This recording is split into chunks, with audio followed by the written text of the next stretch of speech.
बडगाम इंतखाबात के फौरन बाद जम्मू कश्मीर नेशनल कॉन्फ्रेंस के अंदर एक नई हलचल मच गई है।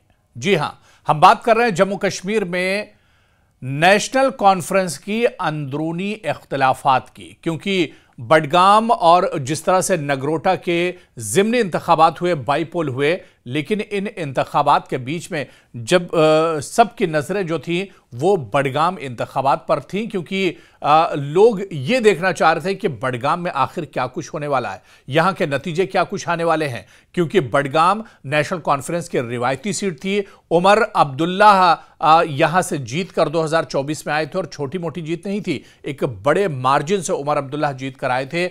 ऐसे में लोग ये देखना चाहते थे कि बडगाम की सीट, जहां पर आगा रूहुल्ला जो सबसे बड़े लीडर इस पूरे इलाके के माने जाते हैं, नेशनल कॉन्फ्रेंस का रुकने पार्लियामेंट है, वह हालांकि पार्टी के कामकाज से नाराज थे, उमर अब्दुल्ला सरकार की कारकर्दगी से नाराज थे और लोग इसी वजह से देखना चाह रहे थे कि यहां क्या होने जा रहा है। यही वजह है कि बडगाम इंतखाबात के फौरन बाद जम्मू कश्मीर नेशनल कॉन्फ्रेंस के अंदर एक नई हलचल मच गई। बरसों तक तंजीमी डिसिप्लिन की मिसाल एक तरह से समझी जाने वाली पार्टी अब खुद अंदरूनी इख्तिलाफात की जद में है और इस बार नाराजगी की आवाज पार्टी के सीनियर लीडर आगा सैयद रूहुल्ला की तरफ से बुलंद हुई है। सवाल यह है कि यह इख्तिलाफ महज वक्ती है या वाकई पार्टी क़यादत के लिए किसी बड़े बहरान का इशारा देती है, और क्या आगा रूहुल्ला की बढ़ती अवामी मकबूलियत मुस्तकबिल में पार्टी के पावर स्ट्रक्चर को बदल भी सकती है। ये दरअसल कई बहुत अहम सवाल है, बड़े सवाल हैं जिनका जवाब आवाम ढूंढने की कोशिश कर रहे हैं और इसी सवाल को हमने भी खंगालने की कोशिश की है और इसी पर हम आगे बातचीत भी करेंगे कि आखिर क्या वाकई में उमर अब्दुल्ला और आगा रूहुल्ला में जो इख्तिलाफात हैं इसका फायदा अपोजिशन भी उठा सकता है, या फिर आगा रूहुल्ला का कद जिस तरह से अवामी मुद्दों को वो उठा रहे, आगा रूहुल्ला का कद अब उमर अब्दुल्ला से आगे बढ़ रहा, उनकी मकबूलियत जम्मू कश्मीर की सियासत में बढ़ रही है। इसी को हम समझेंगे। दरअसल बडगाम नताइज ने वाजे किया है कि ग्रास रूट में मजबूत लीडरों की अपनी एक बुनियाद है। आगा रूहुल्ला ने पार्टी पॉलिसी, टिकट के फैसले और हुकूमती रवैयों पर, हुकूमत के कामकाज पर खुलकर सवाल उठाए हैं। उनका लहजा इस बात की तरफ इशारा करता है कि मसला सिर्फ किसी एक फैसले का नहीं बल्कि पॉलिसी और क़यादत के तरीक़ेकार से मुताल्लिक है।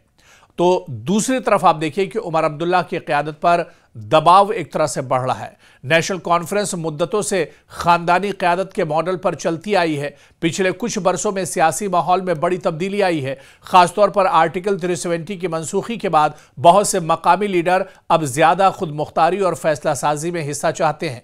यही वजह है कि उमर अब्दुल्ला को अंदरूनी तनकीद में इजाफा महसूस हो रहा है और खुद नेशनल कॉन्फ्रेंस के अंदर सब कुछ ठीक ठाक नहीं चल रहा है। और आप देखिए कि जो चीजें निकलकर सामने आई है, पार्टी के अंदर जो कुछ चल रहा है, इससे कई तरह के सवाल भी उठ रहे हैं, क्योंकि क़यादत और जो फैमिली के अंदर की जो लीडरशिप है, इनमें मुज़ाकरात हों, शिकवे जो अब किए जा रहे हैं, जो सवालात खुद पार्टी के अंदर उठाए जा रहे हैं, इन पर अब एक तरह से कहीं ना कहीं तशवीश नेशनल कॉन्फ्रेंस के अंदर एक तरह से बढ़ती जा रही है।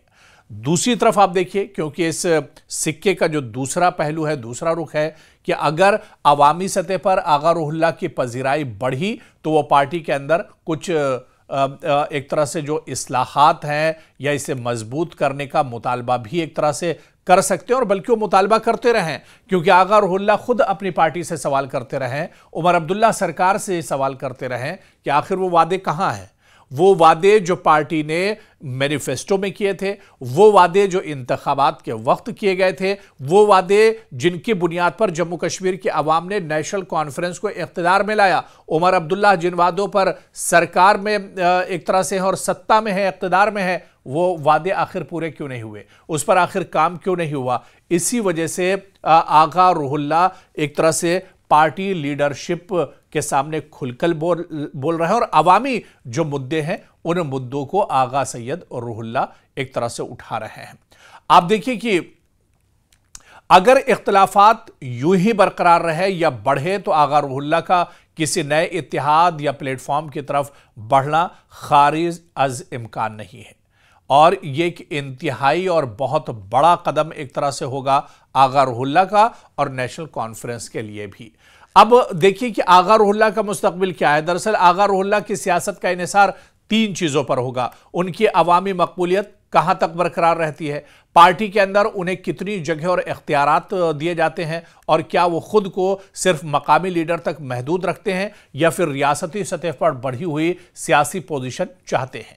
फिलहाल वो एनसी के नाराज जरूर हैं मगर बाअसर लीडर की हैसियत रखते हैं, और खुद मौजूदा में आप देख लीजिए कि पार्टी के रुकने पार्लियामेंट हैं। ऐसे में उनकी हैसियत काफ़ी ज़्यादा है। और जिस तरह से आगा रुहुल्लाह के बारे में कहा जाता है कि वो सिर्फ सियासी लीडर नहीं हैं बल्कि मजहबी पेशवा भी हैं और रिलीजियस लीडर भी हैं। उनकी पकड़ सिर्फ बडगाम में नहीं बल्कि बडगाम के आसपास का जो पूरा इलाका है, कई सियासी जो हलके हैं वहां तक उनकी मकबूलियत है। और ऐसे में अगर ये नाराजगी बरकरार रही, क्योंकि अब खुलकर आगा रुहुल्लाह भी सामने आ गए हैं, बडगाम के नतीजों के बाद नेशनल कॉन्फ्रेंस की तरफ से जो हमले सीधे सीधे आगा रुहुल्लाह पर किए जा रहे थे, आगा रुहुल्लाह ने अब उसका जवाब देना भी शुरू कर दिया है।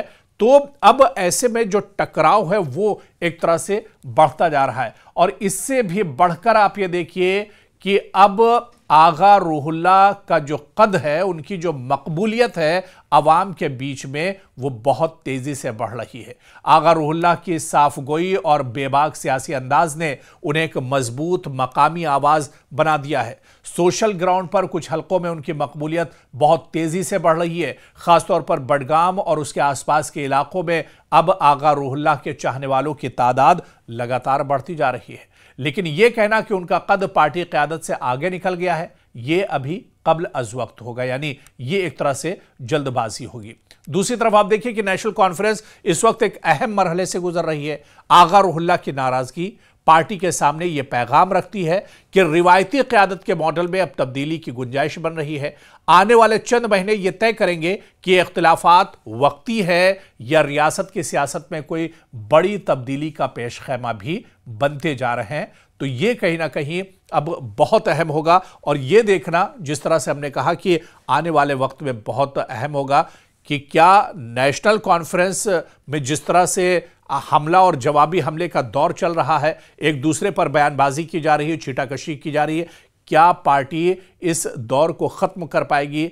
क्या ये जो मरहला है ये पार्टी इस पर जीत हासिल कर पाएगी?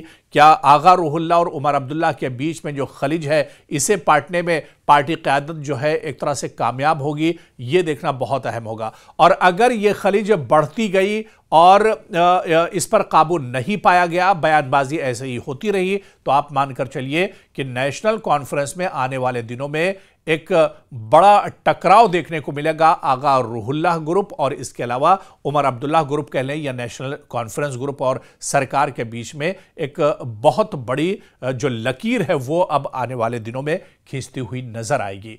तो जो हमारे व्यूअर्स हैं, जो दर्शक हैं, आप आखिर क्या कुछ इस लड़ाई के बारे में सोचते हैं? ये जो एक खफगी है, एक नाराजगी है, क्योंकि बडगाम के अभी इंतखाबात हो गए, लेकिन आप क्या कुछ सोचते हैं कि क्या ये नाराजगी बरकरार रहेगी? नेशनल कॉन्फ्रेंस क्या इस नाराजगी को खत्म कर पाएगी, या आने वाले दिनों में आगा रुहुल्लाह और उमर अब्दुल्ला और नेशनल कॉन्फ्रेंस की जो सियासत है इसे आप किस तरह से देखते हैं? कमेंट बॉक्स में आप अपना तबसरा हमारे साथ जरूर शेयर कीजिए।